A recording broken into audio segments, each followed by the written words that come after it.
The Nerdcast Empire is on the air. We are back with another week of podcasting excellence here on the Nerdcast Empire, the Hard Rock Empire.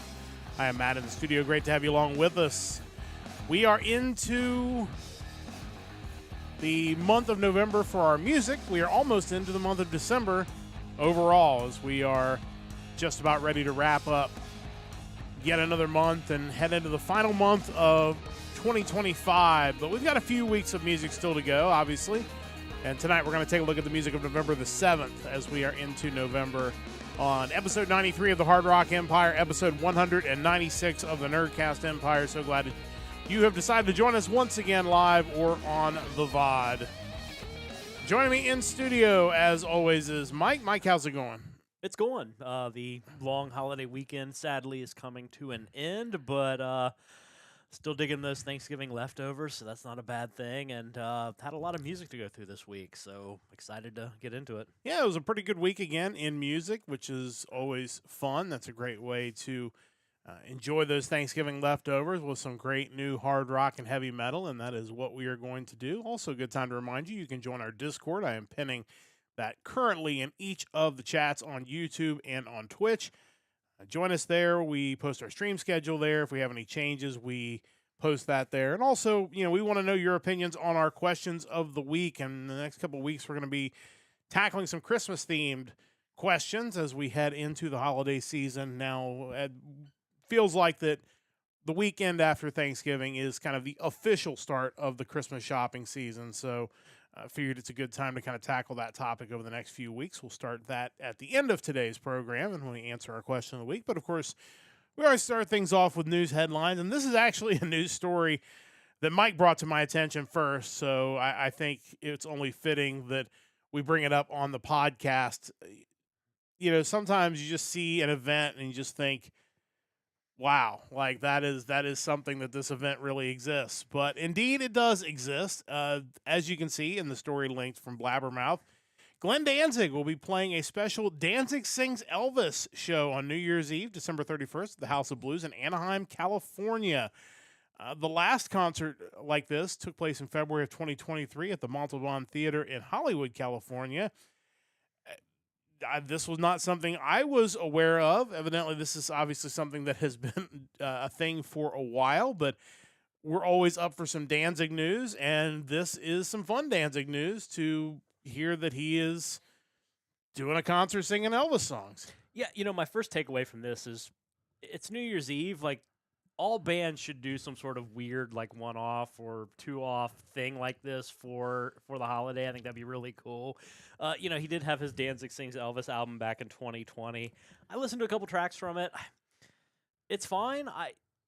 I guess part of me feels like there are some obvious tracks that were missing from that album that I would have liked to have heard his take on, honestly. But, it's an Elvis tribute album that sounds a little creepy and eerie, and that's definitely not a bad thing. I feel like just in general, like Danzig's music and then horror punk kind of as a genre as a whole definitely has some Elvis influence there. That like 50s and 60s rock definitely seeps into that style of music. I know the band The Misfits, who Danzig used to be a part of back in 2003, long after he had left the band, but they had released an album called Project 1950 where they cover a bunch of 50s and 60s rock songs. And I feel like their style and then his style lends itself really well to that era of music. Yeah, it's really interesting.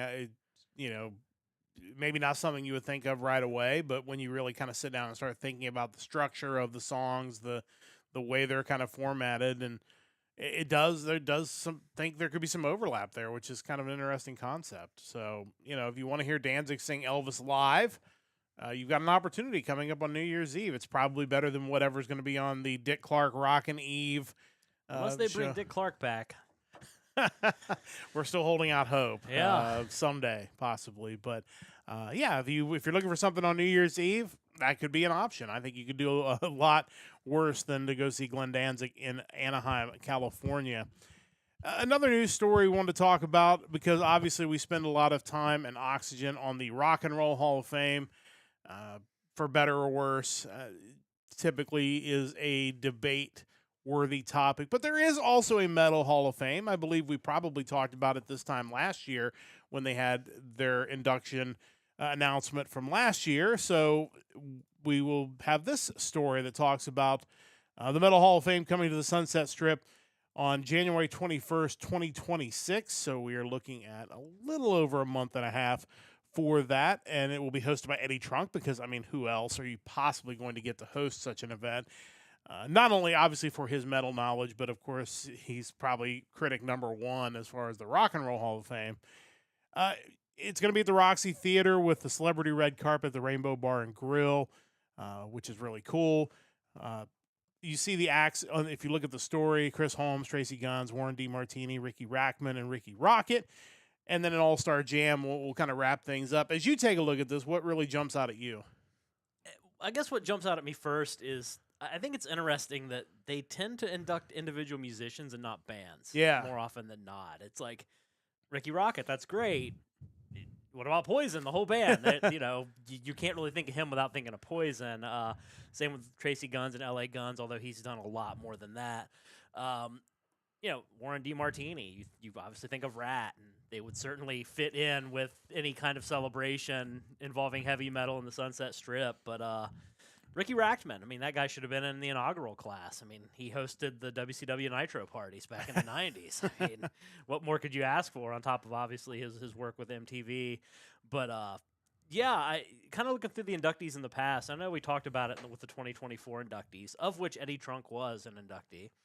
2023, they had Halloween, Armored Saint, which is interesting because they actually were inducting bands at that point in time. But the following year, it was mainly individuals again. And then this year also individuals. So I don't know, much like the Danzig Elvis show, I'm sure it'll be a pretty cool thing to be a part of, and maybe years down the road, we'll start looking at this as some sort of prestigious thing in the world of hard rock and metal. And I mentioned it before on this podcast, but a couple years ago, I had a chance to go out to L.A. and get to see the Sunset Strip. And obviously, it's not the same as it was in the mid-'80s and 90s, but it kind of feels like one of those landmark things. You just getting the chance to be there. You just close your eyes and think, what was this like, 25, 30 years ago? So really cool event, though. Definitely check that out coming up in January. I'm sure if you would like to get in the door, tickets are probably still available for that, but probably will go pretty quickly. But before we get to our new music of the week, and we can talk a little bit more about that, we got an ad coming up on Twitch. Just a reminder, you can subscribe to our podcast on Twitch. That will take care of the ads. If you're listening on YouTube or you are subscribed, we're going to ramble on for a little bit longer, and you will not miss a thing if you are sitting through ads on Twitch, because obviously you don't have to subscribe. So that'll be coming up in just a few seconds, but we will come back on the other side and get things set up for our new music of the week. In the meantime, as Twitch goes off to an ad break, it's interesting because just looking at this Hall of Fame induction, and I'm not sure what their logic is for these individual members. I don't know if it's one of those things that's just easier to get one person to say yes than to try to get these whole bands together. It's kind of weird a little bit. I kind of feel like looking at the yearly inductees on their website that it must somehow pertain to if the band has some sort of drama or turmoil, they're more likely to just have an individual member. I mean, obviously David Ellison's been inducted because he's one of the executive board members, but also Marty Friedman, Chris Poland. You got, let's see, Jeff Scott Soto, he's in there, which not surprising because he's in with a lot of those guys too. Mike Portnoy was inducted back before he rejoined Dream Theater. Obviously, like bands like Halloween and Armored Saint, it's like there's really no drama to my knowledge there, so having them in as the full band is fine. But that same year, you had Lou Gramm inducted by himself. Year before that, not a whole lot there. I can only assume that's it, as if they're maybe members of the actual band aren't necessarily cool with the people making these decisions, whereas an individual might be. They might get the induction. I don't know. I saw there was another David Ellison story this week, which I skipped because, it's just almost weekly. This one was, kind of taking shots at the whole Risk era of the band. And again, I mean, we talk about it with Metallica and their era of load and reload that gets a lot of criticism, and Megadeth, obviously, when they get into the Risk era as well. Again, I like both of those eras, so, it doesn't affect me. But, just like any band, when there's a shift in what they're doing, not everybody's going to love it. Yeah, I wonder if his perspective would be different if he was still in Megadeth, and he would then look at it more as like, well, we try to change it up, we try to evolve, whatever, have a more positive mindset toward it. It was different. I liked it, but do I like it as much as Rust in Peace? No, but just like Metallica can't release Master of Puppets over and over again, Megadeth couldn't just re-release Rust in Peace over and over again. So you try something new, and it hits or it misses, and considering where Megadeth's sound is now, they clearly wanted to move on from that too. Yeah, absolutely. So if you're watching on Twitch, welcome back from the ad break. Matt and Mike with you again for Hard Rock Empire. It is time to get to our new music of the week. And just a reminder before we get to that, don't forget to check out our website, nerdcastempire.com. Join our Discord. Again, it's pinned in both. That's really the best place to kind of get a rundown of what's going on. We're looking to grow the Discord, looking to grow our followers on both YouTube and Twitch. That's where we'll have our schedules. That's where you can answer our question of the week, all those sorts of things on our Discord page. Coming up next week, we'll be back same time, same channel, 7 o'clock Eastern time. It'll be the music of November the 14th coming up next week. So we invite you to join us once again for another episode of the Hard Rock Empire coming up next Sunday night at 7 o'clock Eastern time. But it is time to get to the new music of the week, which means that it's time for me to put the playlist that Mike creates into each chat. Of course, he will go through and we'll find all the new releases for a given date. The given date in question this time is November the 7th. He'll pull new tracks off of those albums that come out, and we'll put them on a playlist. He narrows it down a little bit more just to try to get the best of the best on this playlist, and then we go through and each choose 2 new albums to spotlight on the podcast. Another really strong week overall. Thought there was a lot of interesting stuff, some different stuff. Again, AOR was pretty strong this week across the board. But, it's always tough. And again, that's why I encourage you to go through the playlist, because I think everybody will find maybe the 2 songs that really speak to them. But before we get to the 2 songs that each of us picked, 2 albums, as it were, there's always a handful of kind of bigger, over-the-top arching topics or big acts or collections, things like that we like to go over at the beginning. So, Mike, what do we have on that front this week? Yeah, I do want to mention, I felt like the variety was really strong Yes. this week. I mean, you did have the AOR, but I mean, you had hardcore, you had post-hardcore, a lot of alternative, and even some emo, post-grunge stuff or post-punk stuff. It was a good week to find something maybe outside the box, I would say. Yeah, I would agree with that. As far as kind of the major releases this week, the newest one from Finger 11 came out last night on Earth. Their 8th studio album. Always fun to point out that early in their career, they were known as the Rainbow Butt Monkeys. You'll probably recall hits of theirs like One Thing and Paralyzer. Just, solid rock band. The track on the playlist was solid. I hadn't really been keeping up with Finger 11, but it intrigued me enough that I kind of want to go back and listen to the album to see how it turned out. Yeah, it's funny listening to that playlist track. I kept expecting them to break into the chorus of One Thing like at any point in time during that song, but yeah, it was solid. Next, we have the newest from the Finnish melodic death metal band Omnium Gatherum. May the bridges we burn light the way. Saw them live a while back with Sonata Arctica. They're a solid melodic death metal band, and what I've heard of the album so far is just that. It's solid. Yeah, no surprise there. We also had Slash live at the Serpent Festival. It's this blues festival that he put on, apparently. It's Slash. If you like the blues, check it out. When you hear Serpent Festival and metal, you just assume it's just a big snake gathering festival that, hey, he's playing this venue with all these snakes and stuff like that. But no, it's actually just a blues festival. Yeah. Totally normal. A couple re-releases of Slash box sets for this week. We had Alcatraz with Prior Convictions. Couple new tracks plus re-recorded classics of theirs. They're a solid. They were always a solid band, so that might be worth checking out. And finally, if you like prog metal, Caligula's Horse released the 10th anniversary of their Bloom album. Contains some unreleased demos as well as a cover of the Beatles song Across the Universe. So probably worth checking out as well. Yeah, a lot of really good stuff. And again, definitely encourage you to check that stuff out. And sometimes we'll pick a big band. Sometimes we'll kind of just mention them at the top of the podcast. So again, check out Mike's playlist. Definitely worth finding some things that really speak to you this week. And, of course, as I always say, support these artists, buy their albums, see them on tour, do what you can, buy merch. try to let these bands keep doing the thing they are doing. Howdy to Chris joining us in the chat just in Howdy, time for the howdy. new music. And that means it's time to get to Mike's picks. As always, Mike kicks things off. So what do you have for pick number 1 this week? Yeah, so for pick number 1, we are headed off to Rhode Island for the 11th album from this melodic hard rock band. They are Derricole, and the album is Reactance Theory. Yeah, when I saw the band name, I thought, where are we going off to? And then I saw it was Rhode Island. So, that's, it's not France, or I'm going to be taking a trip to Italy, which is going to apologies in advance for all those Italian pronunciations we're going to have a little bit later on. But no, we're headed to Rhode Island for these guys. Yeah, so this group features Phil Vincent, who does a lot for them. He does all vocals, keyboards, lead and rhythm guitars, bass, drums. He also produced and mixed the album. Joining him, I assume the namesake for the band, is Damien Derricole on bass and B.F. Derricole on drums and percussion. This also features Vince O'Regan on lead guitars and Peter Cox playing lead guitars on track 11. The playlist track, Dark Waters, caught my attention. Felt very 70s.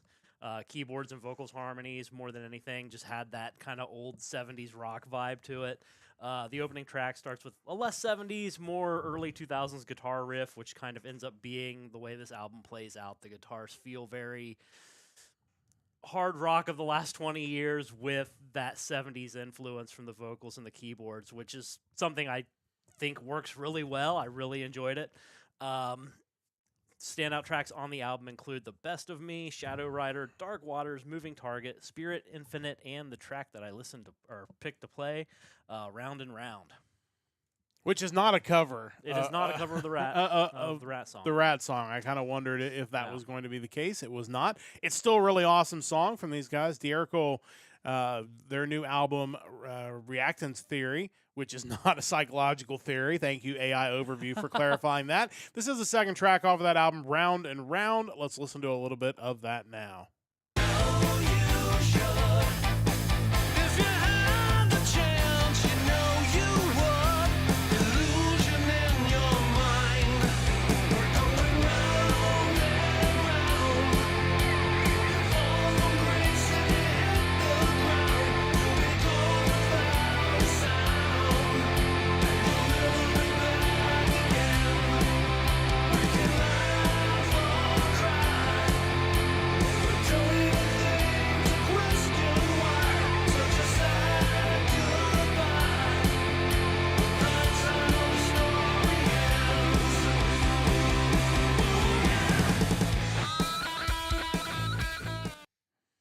Yeah, these were guys that, as I was going through the playlist this week, I had marked them as well to go back and give them a listen, and I was not surprised to see you had picked them. The one thing I really have enjoyed on this podcast is finding these bands that have found a vibe from that 70s rock era, because I feel like that's an era that people of our age sometimes were slow to get to. I feel like we got a lot of 80s, we got a lot of 90s, which obviously was the era where we really got into rock. 70s was kind of looked as not oldies, but definitely older. It wasn't really till I got older that I appreciated the music of that era. And now it's like hearing newer bands doing music that sounds like it comes from that era. I always really appreciate that. Yeah, I think sometimes when you get bands that pull influences from that era, they end up more veering toward like the stoner rock vibe, and you don't really get that from these guys. These guys are almost dipping their toe into kind of light progressive rock, which I would prefer anyway. But yeah, just a really solid sound and something you don't hear every week. Yeah, looking forward to getting a chance to come back and listen to that whole album, but I definitely encourage you to check those guys out. Mike's first pick of this week. As always, Mike, you have 2 picks each and every week. Another interesting band for pick number 2. What do you got for us? Yeah, so for pick number 2, we are veering even farther outside of the box of my normal picks. This is a UK-based emo post-punk band. They are the Maple State, and their newest album is Don't Take Forever. Well, after I thought your first band was potentially from France, I thought your second band would have been from Canada with the maple in the name, but then I looked them up and saw that was not the case at all. But again, a band with a very interesting sound. Yeah, absolutely. And it's funny, the review for this album that I found mentions how these guys, despite being British, are like the most Midwestern emo band that they've heard in a while. And yeah, I mean, you definitely get that from them. This is their first album since 2018's The Things I Heard at the Party. Band consists of Greg Council on bass and vocals, Williams Peterson on keyboards and vocals, Christian Council on guitars and vocals, and John Goodwin on drums and vocals. A lot of singing going on here. Yeah. The website AU Review did a write-up on these guys and the album. Talks about them being mainstays in the early 2000s punk scene, even getting the attention of Blink-182's Mark Hoppus and the 1975's frontman Matty Healy. Besides getting back together briefly for that 2018 album, they've been disbanded for 17 years. They talk about how long it took them to get back together after 2008, but how when they did, it was like no time had passed. And that's kind of a recurring theme on the album, is how you're not really locked in any one path. You can choose what you want to do with your life, but ultimately it's up to you to do these things. And they kind of reflected on, like, the only thing stopping them from doing this was just themselves, and they wondered why it took them so long to kind of find their way back to doing what they do. We talk about bands out there that do music that's no longer in the mainstream focus, and usually that's like traditional metal, AOR, pop metal, stuff like that. But, we've reached the point where, like, a lot of these emo, like, post-punk bands, I mean, they're 20 years removed from mainstream notoriety. So it's kind of an interesting thing, because these were guys who undoubtedly much younger, writing about, very emotive, introspective stuff. And, their fan base, and I kind of count myself in on this just based on my age, fast forward 20 years, it's like the stuff that you're feeling and you're writing about, it's matured so much. So it's almost more interesting for their subgenre to see what they're doing, in their 40s and so on, that, they just didn't have that level of maturity when they were 18. Standout tracks on the album include Winter Part 2, 0 Days Since Last Incident, Better Than Before, Vacancy, and the track that I picked to listen to, No Time to Waste. Check these guys out, the Maple State, with their new album, Don't Take Forever. And this is the 5th track off of that album, No Time to Waste. Let's listen to a little bit of that now. Trees on the Indian Ocean, I think you know what I mean. And I don't know what you waiting for. Da da da da da da da da. And I don't know what you waiting for. Now it's walking and it's gonna do this for you. Take the first step and we'll be there with you. It took some time, you needed. You set out on your own. Run up in Costa Rica. Escape to London black hole. Well, I just started thinking. It's out in my own home. That's only verse to live in. No only goes on and on. And I don't know what you wait. Yeah, that's an interesting sound for sure. I mean, it definitely is that throwback to the 90s, and yet the topics are different now. The focus is different as their lives have changed. And you talk about them sounding like a Midwestern band. I mean, you look at the album art, which obviously if you're watching on Twitch or YouTube, you can see. Looks like the house down the street from you. Yeah, literally down the street from us. Like, you feel like somebody stood in our road and drew this house. Like, it definitely feels very much like guys who grew up in the neighborhood just getting back together and rekindling things. It's, again, another sound that was a little bit different this week, but it does have kind of a different kind of nostalgia factor to it. Yeah, I agree. It sounds like some album that would have been huge in like 2004, like they would have been touring with Taking Back Sunday or something. But yeah, it's funny because I never really think about the nostalgia that hits me with music like that, because I wasn't really ever a huge fan of that style, but you can't help but it still take you back to that time, and it's definitely a solid album. Yeah, definitely excited to go back and check this one out as well. The Maple State, Mike's second pick for this week. We are just about ready to run into another ad on Twitch. If you are not subscribed to us, we encourage you to do so, and you can avoid those ads if you are subscribed. Or if you're on YouTube, we're going to continue to chat a little bit during this upcoming ad break. But on the other side of this break will be my 2 picks for this week, so we encourage you to stick around. We'll get to those in just about 90 seconds time here on Twitch and on YouTube. But we will allow that ad break to get underway. It has done so. And, you mentioned there's just a variety in music, and those two bands, I mean, you have a band that has a very 70s vibe to it, and you have a band that has, those 90s, early 2000s vibes, kind of, and what would have been considered angsty probably during that era Yeah. now has almost a different feeling because of the passage of time.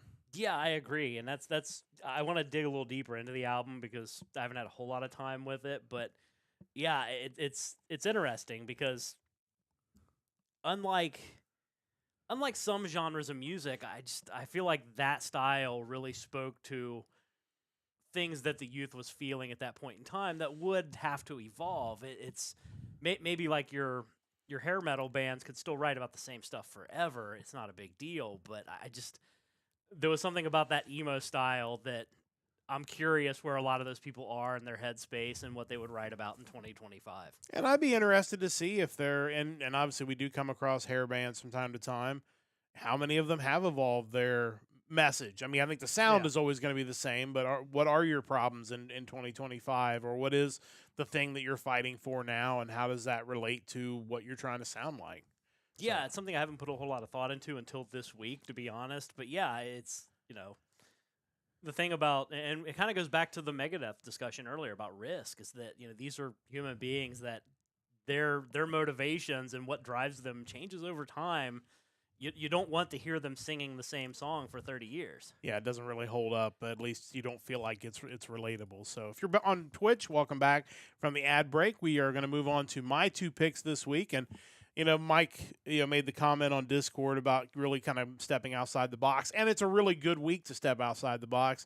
I, on the other hand, just planted myself right in the middle of the box this week. We're going to Italy for two bands. We are talking AOR bands, right up my alley this week. But to be fair, these were both really well done. So I feel like if I'm going to kind of go down the straight path that I normally go down, I want it to be really well done. And we're going to start off with an Italian AOR band founded in 2015, but this is their debut album. This is Backlash with Time to Impact. I'm going to apologize in advance to our friends in Italy. I'm sure I'm going to get some of these wrong over the next two bands, but I will do my best. These are three seasoned musicians, guitarist and arranger Andrea Frighi, vocalist Massimo Ordine, and bassist Angelo Franchini. But this is really the first time the three of them have come together to put an album together. Obviously the PR talks about it being hard-hitting and leaving a lasting impression. When you hear, one of the releases or one of the stories mentioned their band was inspired by Survivor, Bad English, Giant, and Journey, you kind of know what you're in for here. But they've done a really good job here. It has a polished sound for a new band, which is kind of how you can tell that these guys are not new musicians. These guys have been around for a while. The harmonies are really excellent. I think that carries the vocal level to a kind of a different place. And overall, it's just a fun listen front to back. I think, again, with AOR music, there's so much of it out there. You don't want to sound too samey as everybody else, and these guys have kind of carved their own niche here, even different than the second band we're going to listen to, despite the fact they're from the same country and playing the same genre of music. There's definitely some differences there, but overall, really enjoyable. I thought they did a really great job with this and excited to see them continue to progress forward. Standout tracks include Aimless Games, No Shelter from the Blues, Mirrors Play, and the song we're going to listen to on the podcast is Looking for a Stranger.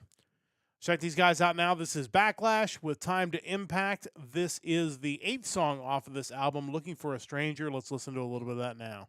I'll be your reason to make sure you'll never be looking for a stranger. Now we make up for the same. Never be a stranger. My love is true. It belongs to you. Out of danger. Lasting on and on. Stronger, more and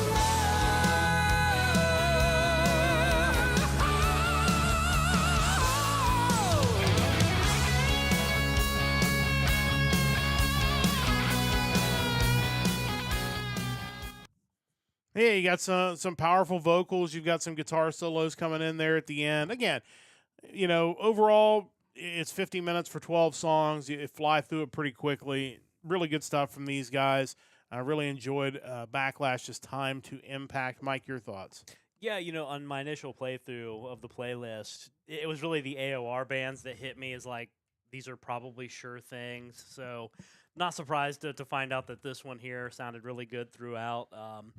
Some of the other stuff was potential that may or may not end up being realized. But yeah, the AOR was strong this week. Yeah, it was a good week, and amazingly, bands that are from Italy, that are AOR, that are not Frontiers. So, so much AOR talent coming out of Italy that maybe even Frontiers can't sign them all. So, definitely worth checking those guys out. I really enjoyed that album. Time to check out my second pick, and we are staying in Italy with another AOR band. Unfortunately, some bad news for these guys. This is their last album. This band has disbanded. It is Nightblaze with the album, I believe it's Evaricade. I'm not 100% sure on that word. But yeah, this is a band that has been really well thought of in their limited time, but unfortunately, they have broken up. They were formed in 2021.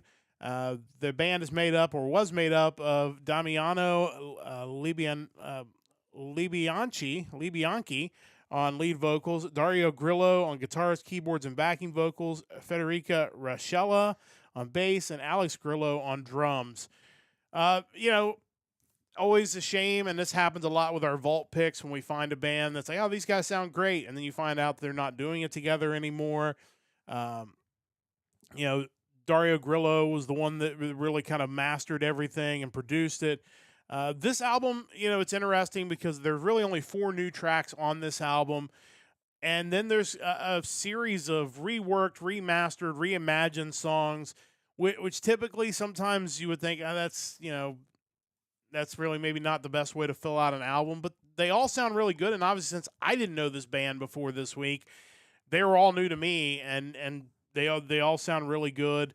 They felt like this album was a tribute to their remarkable journey and also a gift to their devoted fan base.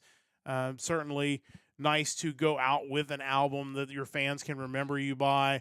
Like I said, it's sad to hear they've broken up, but, never is not always something that happens in the music business. So hopefully, whether they get back together or whether they're off to do their own projects now, that they will find success in whatever they do from here. But if this is truly the end, they've gone out on a high note. This is a really great album, and I'm interested to go back and check out their previous albums now that I've heard this one. A little bit more in the way of driving guitars, I think, than the previous album. I think it does put it a little bit harder on the spectrum than the first band I chose in Backlash. But standout tracks include tonight, Novemberine Walls, Take Me Home, and the song we're going to listen to on the podcast is State of Grace. Let's check these guys out. This is Nightblaze's new and final album. This is the opening track off of that album, State of Grace. Let's listen to a little bit of that now. You're in my heart and you find me it's like a choke down my spine. So take my passion and raise it high. Together side by side. State of grace.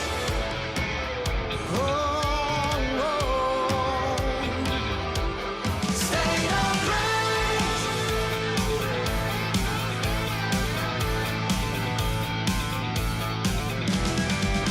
Crimson lipstick highlights in The one thing that stands out a little bit from other AOR bands is they really do let the music do a lot of the talking in this, which is a little bit different.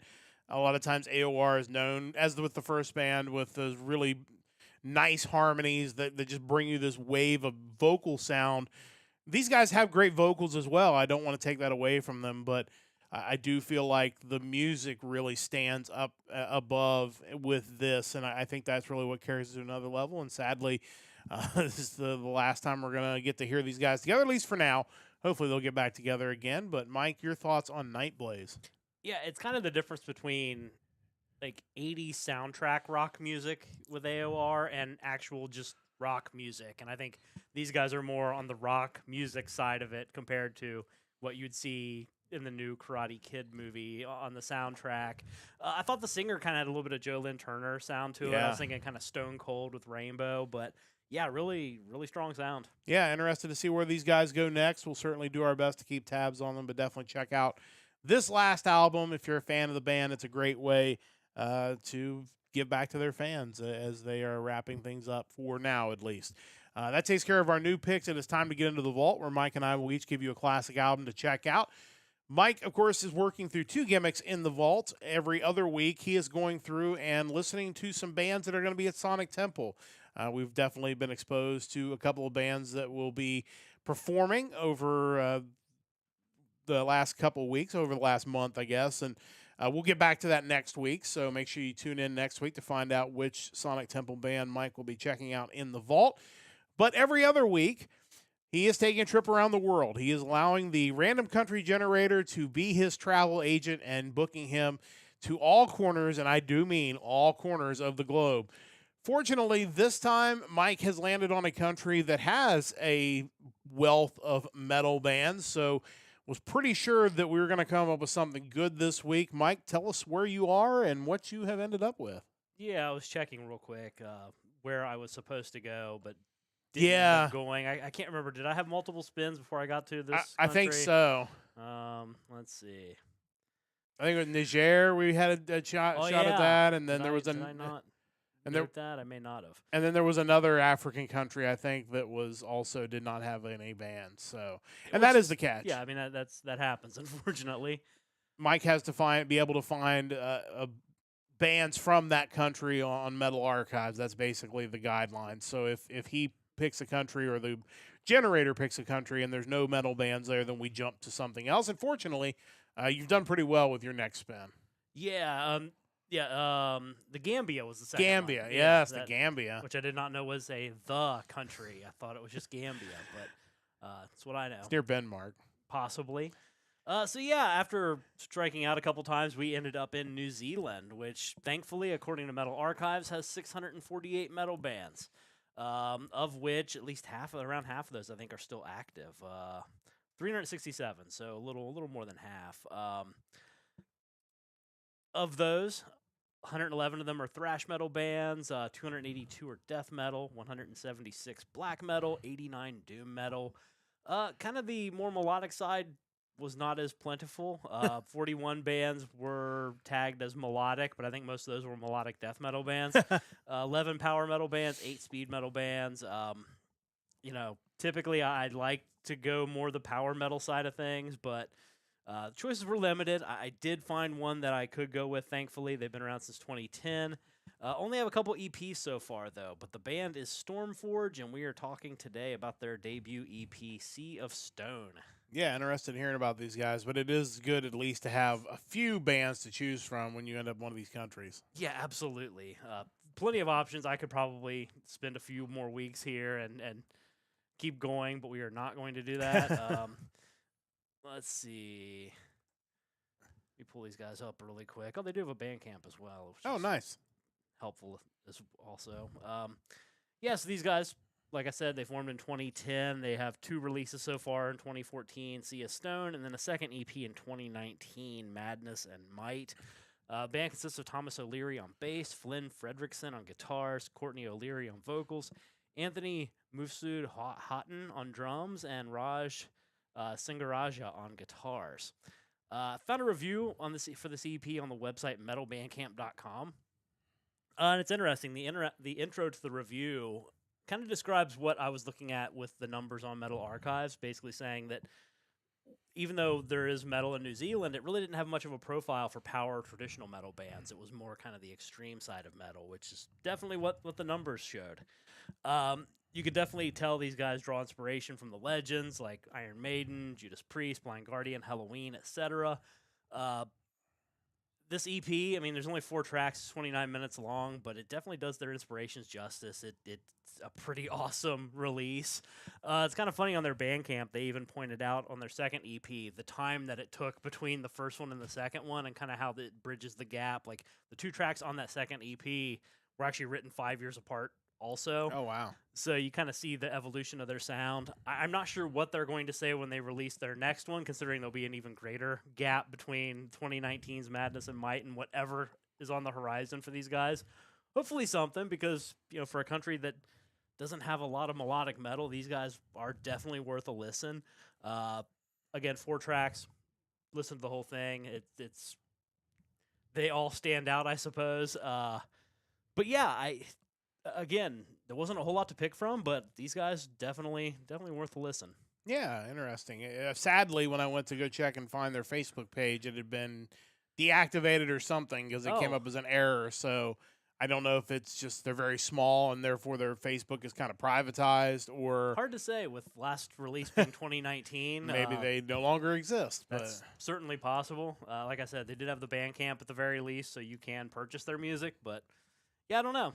yeah, maybe check them out. Nightblaze, Mike's vault pick for this week, and Stormforge. Stormforge. Nightblaze was the last one I linked to. Yeah, Stormforge. Mike's vault pick for this week. And I guess before we get to my vault pick, and that's probably going to be on the other side of another ad break, it is time to find out in 2 weeks where you will be headed next. And you have gotten some interesting countries so far. Where could this website possibly be sending you? I feel like we're getting close to Christmas. It could do a Christmas present here and actually send you somewhere that is really mainstream, but That'd be fine. we'll see what ends up happening. That's Okay. interesting. Okay. That could actually be doable. Yeah, I feel like there's some options there. Yeah, so in 2 weeks, we are headed off to the Philippines. The Philippines. So I think that'll be really interesting to see what the music options are in the Philippines. My guess is you will find that there are quite a few metal bands in the Philippines. I would imagine that is the case. Archipelago nation, Southeast Asia, beautiful beaches, diverse wildlife, vibrant culture, friendly people, and delicious cuisine, and hopefully a lot of metal. Yes, that is really the most important thing. No offense to our friends in the Philippines, but Yeah, I mean, sorry about your cuisine, but I'm here for the metal. and I know we've both worked with people from the Philippines on our jobs. I still work with people from the Philippines in my current job, so friendly people for sure. Really enjoy working with them, but we'll find out if they love their metal music. That'll be the real question mark. So Absolutely. so that'll be 2 weeks from now. Next week, Mike will be back checking out Sonic Sonic Temple, and we'll find out where Mike will be going as he is spotlighting the bands that will be playing the upcoming Sonic Temple Festival in 2026. Before we get to my vault pick, we got to run another ad break. This may be our last ad break of the podcast, but we'll step aside for about 90 seconds, and when we come back, we'll talk about my vault pick as we wrap up the letter S for Frontiers bands. As we wait for the ad to fire, it has fired, and of course, we got letter T starting next week with Frontiers bands, and it's going to be interesting. We're going to be checking out the band created by a Bees legend. Certainly will be very interesting to check out the Tak Matsumoto group coming up next week. And then in 2 weeks, we're actually going to check out a band that was the first Frontiers release. So that'll be coming up in 2 weeks. We'll save that little spoiler for 2 weeks from now. But Tak Matsumoto Group 1, we've talked about on the podcast before. Very talented. Third album we talked about. Yeah, so we're going to be going back, I believe, to their first album coming up next week to check them out. But obviously, very talented group, and Tak Matsumoto involved in the band Bees, and one of the legendary Japanese rock acts of all time. So really excited to get a chance to kind of dig into their earlier work and check that out. So I couldn't really pass that opportunity up. And then I saw on the Frontiers article that mentioned this band was the band that was the first. It was actually a double live album was their first Frontiers release. So we're gonna see that in 2 weeks. We probably won't pick the double live album, but we will pick another release from that band that has been on the Frontiers label. So might as well go back to the beginning of how Frontiers got their humble start. So that'll be coming up in a couple weeks. We've got to wrap up the letter S with Frontiers first as the Twitch group brings us back from the break. It is time to check out the second week in the letter S for Frontiers, and we are checking out a New York-based AOR band founded in 2004. This is Starbreaker with their self-titled debut, Starbreaker. This is another one of those cases where you have a band that is my OBS is going nuts. It won't let me. It clicks it and then it unclicks it. There we go. This is another side project, which is often the case with Frontiers. This is the side project of TNT's Tony Harnell. He joined up with Magnus Carlson, former TNT drummer John Macaluso, and bassist Fabrizio Grossi to form Starbreaker. As you would expect with this level of talent involved, this album is really good. There were 2 reviews listed on Wikipedia for this album. Both of them were like 9 out of 10 stars. So not a big surprise. Pretty much everything Magnus Carlsen's involved in is really well put together. And I don't really know TNT. I know of them, but I can't say I really know a lot about their work. But listening to this makes me want to go back and check their stuff out. They were not really regularly releasing albums as TNT was still a thing. So Tony Harnell would go back and forth between TNT and Starbreaker. They ended up releasing 2 more albums from Frontiers and then have basically called it quits as of 2019. As far as you can tell, not active anymore. But again, you never know. They may get these guys together again, whether it's Frontiers or somebody else, to potentially do some more good stuff. But definitely encourage you to check it out, especially if you are a fan of anything Magnus Carlsen does or anything from TNT. Standout tracks include Die For You, Lies, Days of Confusion, and Light at the End of the World. Again, it's really good stuff. Like I said, I'm not as familiar with TNT as I probably should be, but obviously they've been around for a long time. It feels like that's a band I need to go check out now. Yeah, I haven't listened to them all that much either. I was looking at their Wikipedia. I'm familiar with the song 10,000 Lovers, but that might be about all I know from them, to be totally honest. But I mean, if that's any indication, I'm sure their stuff's good. Yeah, I think it definitely will be something that will be worth checking out, and really excited to dig into their catalog. I would have the option technically to pick TNT over the next 2 weeks because they are a band that starts with the letter T and they have released things from Frontiers. We're going to go a different direction. For those who may have been in commercial break, or in the band next week, we're going to be talking about a band that we have talked about on this podcast before. And in 2 weeks, we're going to talk about a band that they were the first Frontiers released, the start of the record label. So that'll be coming up the next 2 weeks with the letter T. It is time to get to our question of the week, the Power Trio, our hard rock hat trick. And we're going to spend the next 3 weeks talking all things Christmas. One, it's an easy topic to do, which is always great because sometimes it's hard coming up with topics for this segment. But it is also timely, as the Thanksgiving holiday is kind of that lead into the Christmas season, or whatever holidays you're celebrating in December. But we're talking Christmas songs specifically. And this week, we just opened the door wide open. Basically, I'm looking for 3 of your favorite Christmas songs with no genre limitation. So you literally could choose any Christmas songs that are out there, which, again, now opens the door for just so many Christmas songs. Maybe the 4th week we should pick the 3 worst Christmas songs, because there are some that should be on that list. There's going to be a lot of overlap on that one. Yeah, I wanted one song in particular, who I heard that somebody this weekend was telling me how much they liked that particular song. We'll save that. I don't want to spoil it because we might tackle that in 4 weeks. But we're talking great Christmas songs right now, and that's, there are so many, obviously.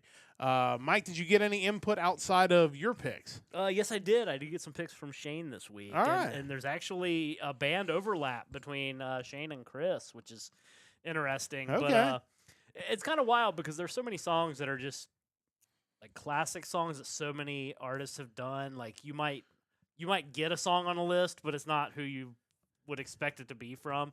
And that's kind of the case with Shane. His first one is from a group called the Youpers, with their rendition of Grandma Got Run Over by a Reindeer. That's interesting.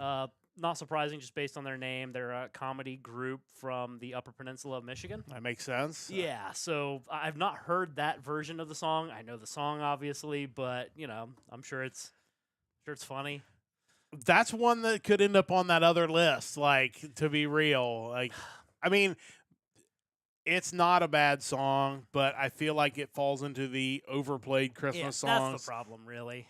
Maybe that's the better question, the 3 Yeah. overplayed Christmas songs, because that you're going to hear it a million times. Number 2 on his list, I stayed away from because I kind of feel it's veering toward the metal side of things, and I Yeah. wanted to stay away from that, even though there's no genre restriction with this topic. We're going to be coming I wanted back to to this. save the metal stuff for later, but he went with Trans-Siberian Orchestra, Christmas Eve, Sarajevo, 1224. I made a list of 5 of them because I had a feeling if I didn't, there would be a good chance that there would be overlap. And that one was one I obviously put on there. And we'll probably revisit that next week because, like you said, that is an all-time classic, regardless of genre, Yeah. but also would definitely fit the metal genre. Yeah, originally done by Savatage. Their version ended up becoming a Trans-Siberian Orchestra song for 1996's Christmas Eve and Other Stories. All-time, just legendary Christmas song. There's just no question about it. No question. And number 3 for him is The Overlap. I had no idea this Christmas album had such an impact on people's lives, but evidently it did. He went with Twisted Sister and their heavy metal Christmas song from 2006's Twisted Christmas. I stayed away from it again because I thought that might be a fallback for the metal category next week, but also I thought that would be one that could potentially get picked because it is pretty classic. It is, and even though it's on Chris's list, I was going to point it out during Shane's list that I remember seeing the video the first time for "Oh Come All You Faithful" by Twisted Sister, and how it's basically just we're not going to take it. Yes. But somehow works. Yeah, it works. I'm amazed that they've somehow made that work and took an existing song and their existing song and mashed them and together. just retrofitted it. Like it's really amazing. Like if that song came out in 2025, you'd swear it was AI. Yeah. If somebody told AI to take, "Oh Come All You Faithful" and make it sound like, we're not going to take it, but they did it. Their human brains did it. It's amazing. Years ago. No, yeah, for sure. Well, it's a good time to get into Chris's picks. So let's jump into those since you specifically mentioned one of them already. Yeah, so number 1 for Chris, we have Father Christmas by the Kinks. I don't know if I've heard that one, to be honest. No, I'll check it out. I'm sure it's quality. Sure. Number 2, Come All You Faithful, covered by Twisted Sister. I mean, Come All You Faithful is a great song anyway, but the Twisted Sister version just... It's on a different level. Yeah, just that's something totally different. Yeah. And finally, I'll Be Home for Christmas by the voice cast of Aqua Teen Hunger Force, especially Carl. I mean, I think I need to hear this now. Yeah, anything Aqua Teen, I'm all in favor of. So that's solid. Yeah, I like that. That's an interesting choice for sure. Yeah, And I'll Be Home for Christmas is a solid Christmas classic. So it is. But yeah, that's definitely one I'll have to check out. Good picks from Chris. All right, Mike, hit us with your 3 picks. I mean, these are the definitive, just greatest genre, non-specific Christmas songs. Number 1, of course, and one that I didn't realize has been redone. I know it's been redone, but it's been redone like 4 or 5 times, and I had no idea.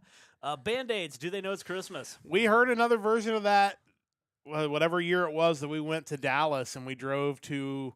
And I think that was the one that I knew had been done before. Yeah, because I didn't know. That was the first time I'd ever heard like a remake of that song. Didn't they get Band-Aid, not back together, but like create a new Band-Aid or something that did? I don't know if they did that song or they did a different song possibly. But so like you had the original version. Yeah. Then they had Band-Aid 2, which was a few years later in 1989. You had Band-Aid 20. Which was 2004. Then you had Band-Aid 30 in 2014. Okay. Do we get Band-Aid 40? We do have a Band-Aid 40. I don't know if I've heard that one. I probably don't need to. Who's on Band? Like, give me 3 artists that make up Band-Aid let's 40. see. Because we can go through the whole list, but I that's don't know if it mentions. Oh, okay. Let's see. A version combining elements of the original 20th, 30th anniversary versions of Did They Know It's Christmas? So I don't know if it's just a remix, including all the previous versions. That's interesting. I see where Ed Sheeran would have refused permission to reuse his vocals because he now thinks the song is in poor taste because it insinuates that people in Africa truly don't know it's Christmas, I guess. Yeah. Like they talk about how somehow it's perpetuating damaging stereotypes, which I don't think it perpetuates anything. It's just a dumb song that was used to raise money for Africa in the 80s. That's really all it is. Yeah, I think sometimes we take that stuff too seriously. Yeah. But there was also a Glee cast version. I'm sure that is terrible.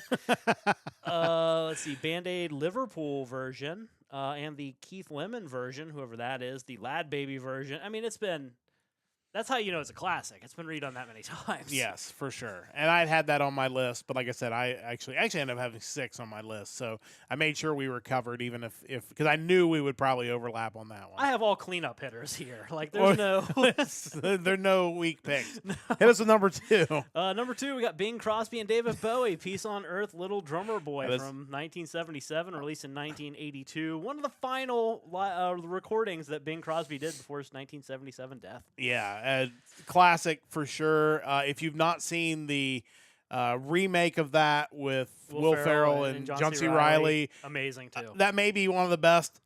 What was intentional? It might be just as good. It honestly could be just as good. It is amazing. You should definitely check that out. But yeah, I had that on my list as well.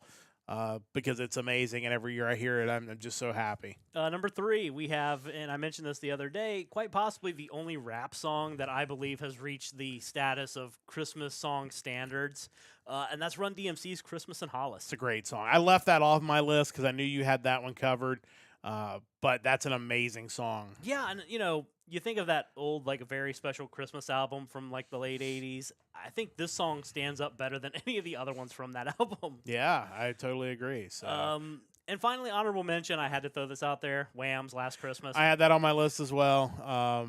So yeah, that takes care of one of the bonus ones I had listed. That's a great song. Cheesy as all get out, but a great song. Yeah, for sure. So yeah, obviously we've already mentioned Band Aid, we mentioned Bing Crosby and David Bowie, we mentioned Wham. We mentioned Trans-Siberian Orchestra. That leaves me 2 that haven't been mentioned. Wow. One is a Japanese song. You watch the video of it. It looks like a JR Railways ad. It is Christmas Eve by Tatsuro Yamashita. If you've heard it, you know it. If you haven't heard it, look it up. It's a classic. Probably the quintessential Japanese Christmas song. Definitely worth checking More so out. than that one Detective Conan open that sounds like a Christmas song. Yeah, Winter Bells, is that it? So. Yeah, Mike Hiraki. Definitely worth checking that out as well. The Night that Santa Went Crazy by Weird Al Yankovic. Had to throw that on there. That's an all-time classic. Style parody of Soul Asylum. Yeah. Sounds like Black Gold. So, his style parodies are always really good. Like, obviously, the straight parodies of songs are great, but when he kind of goes outside the box, he creates amazing things, and this is definitely among those. I'm trying to think off the top of my head of any other bonus picks potentially that we left off the list. It's tough because, we're going to be talking about metal songs still. Yeah, so maybe you don't want to go too far down the road because there's one album in particular that we'll probably both end up picking a metal Christmas song off of that I did skip for this. Probably the shortest Christmas album of all time. That'll be coming up next week for sure.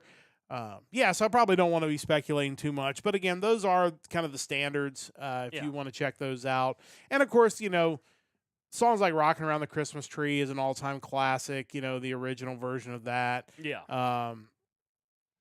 There's so many, and we'd love to hear yours. So join our Discord. Let us know what's your favorite. Again, Christmas songs, regardless of genre. This is basically opening the door for any and all Christmas songs. Next week, as Mike mentioned, we'll be checking out the best metal Christmas songs. So we're going to limit those to rock and metal next week. So a little bit more of an edge. And then in 2 weeks, we're going to be talking about 3 Christmas songs that should be covered by a metal or rock band. And we're going to pick the song and we're going to pick the band because I feel like that could be funny just to see potentially what we come up with because there's lots of great options there. Yeah. So it is that time of year. And it is also that time to bring this episode of the podcast to a close. Thank you so much for joining us once again for another episode of the Hard Rock Empire. We'll be back again next Sunday night at 7 o'clock Eastern Time with the music of November the 14th. So make sure you join us then. Same time, as always, live on Twitch and live on YouTube. Looking forward to doing that again next week. A big thanks to Chris for joining us in the chat. Big thanks to Shane as well for chipping in with his answers this week. Big thanks to Mike for all of his hard work on the podcast. Big thanks to Stove Lake Media for their continued support of our podcast. And a big thanks to you whenever and wherever you are listening to us. We'll join you again next Sunday night for another episode of the Hard Rock Empire. Until then, don't forget to join the Empire, the Nerdcast Empire.